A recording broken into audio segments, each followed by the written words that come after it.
Hello friends, welcome to Captain Agro. दोस्तों आज बात करेंगे एग्रीकल्चर सुपरवाइजर 2018 के पार्ट 12 की। दोस्तों इससे पहले मैंने 11 पार्ट अपलोड कर दिए हैं, आप उन वीडियो को देख सकते हो, उनका लिंक नीचे डिस्क्रिप्शन में दे रखा है। शुरू करते हैं दोस्तों एग्रीकल्चर सुपरवाइजर 2018 के मोस्ट इंपॉर्टेंट क्वेश्चन। उससे पहले दोस्तों अगर आपने कैप्टन एग्रो चैनल को सब्सक्राइब नहीं कर रखा है तो दोस्तों नीचे रेड कलर का बटन दे रखा है, उसको दबाकर चैनल को सब्सक्राइब करें। पास में जो बेल आइकन है उस पर क्लिक करें ताकि हर एग्रीकल्चर वीडियो का नोटिफिकेशन आपको टाइम टू टाइम मिलता रहे। क्वेश्चन नंबर 1, कपास की खली में कितना प्रतिशत नाइट्रोजन पाया जाता है? दोस्तों जो कपास की खली होती है उसमें नाइट्रोजन की मात्रा कितनी होती है? 3%, 6%, 12%, 18%। तो दोस्तों कपास की खली में नाइट्रोजन की मात्रा 6% होती है। और दोस्तों मैं बात करूं कपास के वानस्पतिक नेम की तो दोस्तों गोसिपियम स्पीसीज जिसका बोटनिकल नेम है, और जो इसकी फैमिली है वो है दोस्तों मालवेसी। दोस्तों जो इसका उत्पत्ति स्थल है वो है भारत। और दोस्तों अगर मैं बात करूं क्षेत्रफल की विश्व में तो दोस्तों फर्स्ट रैंक है भारत की। क्वेश्चन नंबर 2, तंबाकू की बीज दर ली जाती है। दोस्तों तंबाकू की फसल की बीज दर कितनी ली जाती है बुआई के लिए? 2 से 3 केजी पर हेक्टेयर, 3 से 5 केजी पर हेक्टेयर, 5 से 8 केजी पर हेक्टेयर, 8 से 10 केजी पर हेक्टेयर। तो दोस्तों तंबाकू की बीज दर 2 से 3 केजी पर हेक्टेयर ली जाती है। और दोस्तों बात करो अगर मैं तंबाकू के वानस्पतिक नेम की तो दोस्तों निकोटिया स्पीसीज इसका वानस्पतिक नेम, और जो इसकी फैमिली है वो है सोलेनेसी दोस्तों, और इसमें निकोटीन पदार्थ पाया जाता है। और बात करूं मैं इसके क्षेत्रफल और उत्पादन की भारत में तो दोस्तों वो है आंध्र प्रदेश का, क्षेत्रफल और उत्पादन दोनों।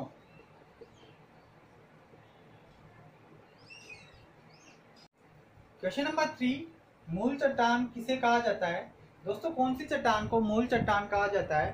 परतदार चट्टान, आग्नेय चट्टान, रूपांतरित चट्टान, नन ऑफ दीज। तो दोस्तों आग्नेय चट्टान को मूल चट्टान कहा जाता है। और दोस्तों इसके जो एग्जाम्पल है वो ग्रेफाइट बेसाल्ट।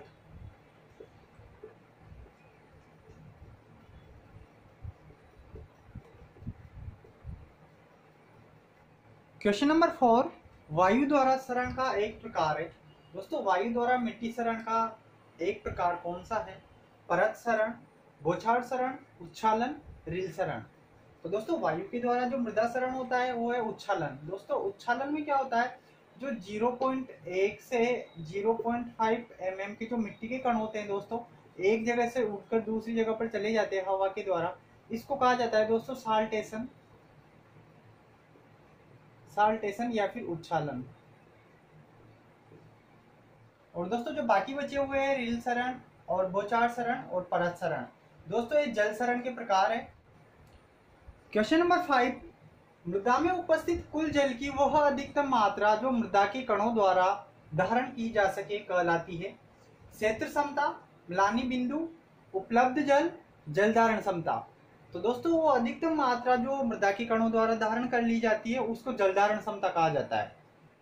क्वेश्चन नंबर 6, हल्की मृदाएं किस फसल के लिए उपयुक्त है? दोस्तों हल्की मृदाओं का मतलब है ऐसी मृदाएं जिनमें जुताई करना आसान हो।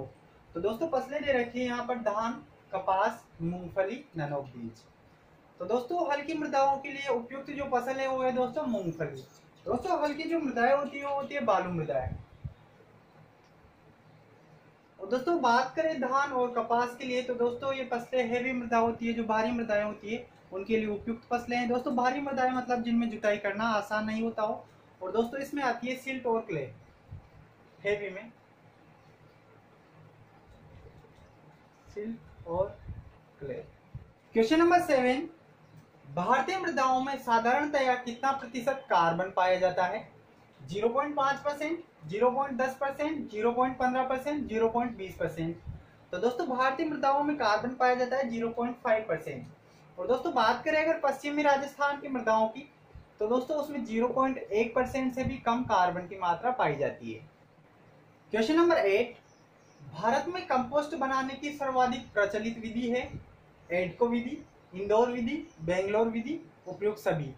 तो दोस्तों भारत में कंपोस्ट बनाने की सर्वाधिक प्रचलित विधि है दोस्तों बेंगलोर विधि। दोस्तों जो बेंगलोर विधि है इसको CN आचार्य ने प्रचलित किया है। और दोस्तों ये भारत में सर्वाधिक प्रचलित विधि है और दोस्तों सबसे सस्ती विधि है। क्वेश्चन नंबर 9, निम्नलिखित में से किन फसलों का उपयोग हरी खाद बनाने में किया जाता है? दोस्तों हरी खाद से मतलब है ऐसी फसलें जिनमें फूल आने के बाद और फलियां बनने से पहले दोस्तों उसको हेरों की सहायता से वापस मिट्टी में दबा दिया जाता है और इसको कहा जाता है हरी खाद। तो दोस्तों हरी खाद बनाने के लिए सबसे उपयुक्त फसलें कौन सी है? ढेंचा, ग्वार, मूंग, उपयुक्त सभी। तो दोस्तों इस क्वेश्चन का राइट आंसर है उपयुक्त सभी।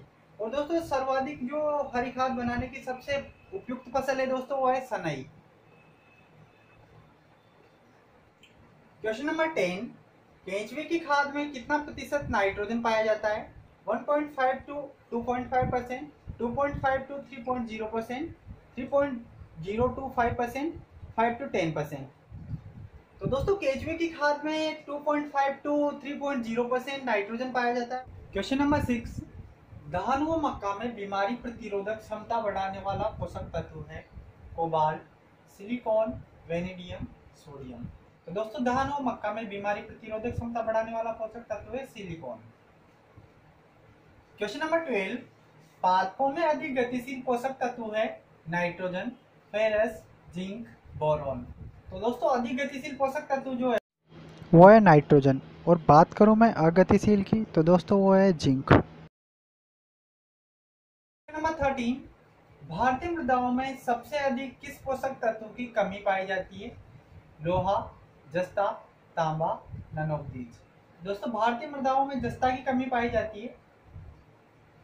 क्वेश्चन नंबर 14, लाल रंग की मृदाओं में लाल रंग का कारण है हेमेटाइट, मैग्नेटाइट, जियोटाइट, ननोक्सीज।